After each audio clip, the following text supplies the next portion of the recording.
Hi everyone, and welcome to the review of Iron Man 3. Well, before we get started, I want to talk about the first two movies. The first one I really liked. I mean, it was well done, it had the right amount of action, right amount of time to take the story, but I think my only nitpick about the first one is the third act, and that really felt more like Transformers or Power Rangers or I don't know. It just didn't feel like Iron Man in the third act. I mean, the first two acts were fine. It's just the third act could have used some restructuring, but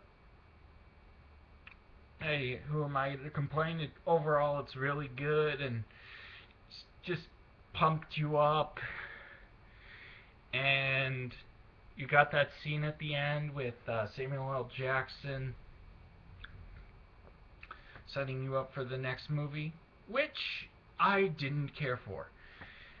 It was it was kind of all over the place. It was inconsistent and compared to the last one, which was so good. It just it just felt like a shameless plug for the Avengers.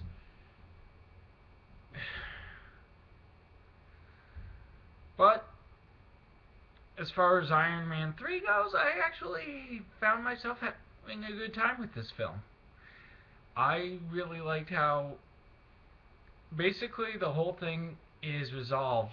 There isn't gonna basically by the end there isn't gonna be an Iron Man 4, but we know that Robert Downey Jr. will return for Avengers 2.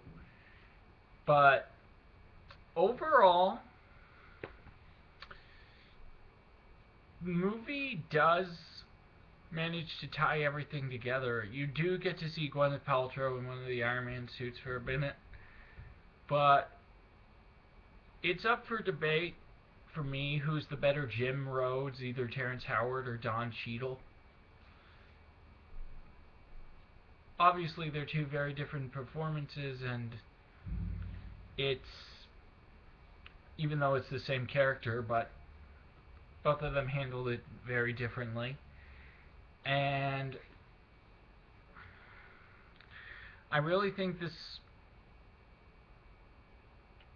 it was actually really good, and I found myself really liking it, especially some of the action scenes. But it took time to. It did what the first one did, and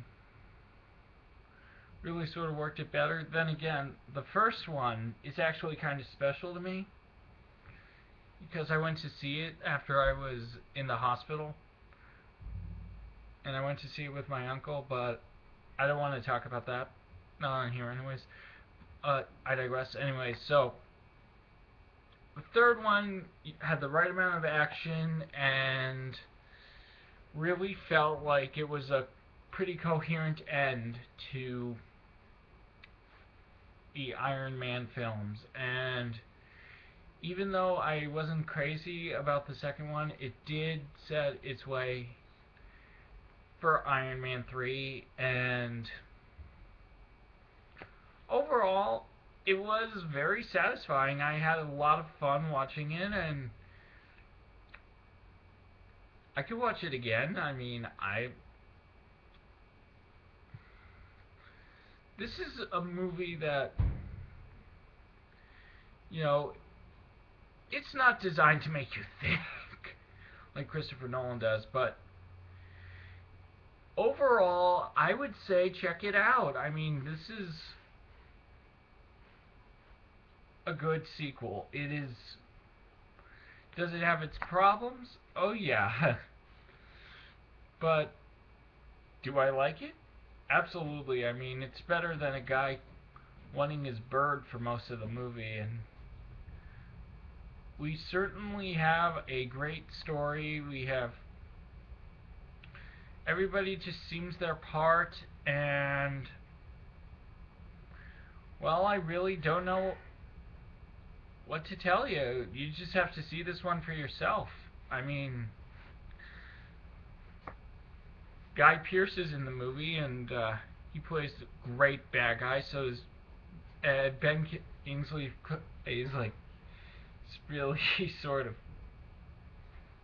naive stage actor, but he's really more in it as comic relief, which is kind of interesting since Ben Kingsley is sort of this very serious actor. But overall, I think that this is a great movie, and I give it an 8 out of 10. And overall, I really enjoyed myself, and if you are a fan of the first movie, you won't be disappointed. If you like the Avengers, go see it. Just, it's directed by a different guy than Jon Favreau, which I think is a bit of an improvement, but Favreau did start the series off right, even though the third act was a little clunky in the first one. But I think you guys will enjoy it, and I hope you guys have fun, and I'll see you guys next time. Bye.